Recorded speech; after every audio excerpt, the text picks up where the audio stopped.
If science alone were in charge of all social administration, life would wither and human society would turn into a voiceless and servile herd. The domination of life by science can have no other result than the brutalization of mankind. Okay? This is a very important passage. All this saying is this. Before, we were intellectuals. We were curious about the world. Now we are technocrats. We're engineers. We're taught a very specific skill, and we're taught to see the world in a very specific way. Okay? And we're run by technocrats.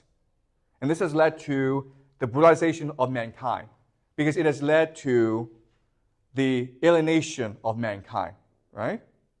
We are now just parts of a machine. So an example, of course, is AI. So these people in charge now want to make AI the dominant religion of the world.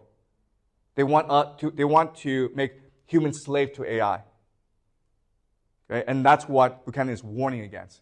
Anytime you let a bureaucratic elite take over, they will think of ways of how to reinforce their power for technology.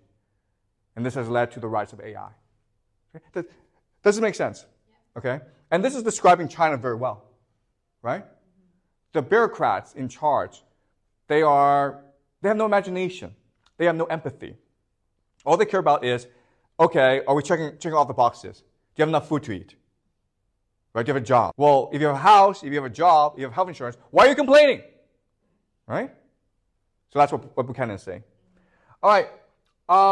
The last thing I want to talk about is this. And you brought this up earlier, okay? It's a great question is, the question we're looking at today is, why is China so similar to America, right? America's a capitalist nation.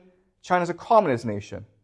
But if you talk to Chinese people today, they all want to go to America to study and possibly even to live. Chinese want to become American. So in many ways, America has conquered China. And so why is that the case? And the answer, and I mentioned this before, is it's because communism and capitalism reinforce each other. They share a similar ideology. They share a similar background. Okay, they're all actually branches of Christianity, really, if you think about it. Okay, and they have a similar worldview, right? A belief in progress, a belief in class struggle, a belief that you need a technocratic elite to run the world. All right? So in other words, communism in China paved the way for American capitalism. And that's why today you have this going on. Okay? What China is doing to children is unconscionable. Right? Because we make kids sit in school for like 10 hours a day. They have no childhood. They have no freedom. They have no happiness. Most of these kids will develop depression by age 14, right? The vast majority. Last week, there's a huge news that a 9-year-old kid in Beijing killed himself. 9 years old. Yeah, jumped off a building. 9 years old. That's incredible because my eldest son, he's like 7, turning 8, okay? I mean, like how miserable did he have to be to want to kill himself, right? Even if the kid succeeds and goes to like Beida or Tsinghua, he'll develop depression because he'll never achieve what he wants in life, okay? So all that's happening is we're forcing our kids into depression, into suicide. Why? Because this has become an evil religion almost, right? The belief that through education, you can make more money. And even though everyone else will probably develop suicide, will probably develop suicidal depression in the process, you won't, okay?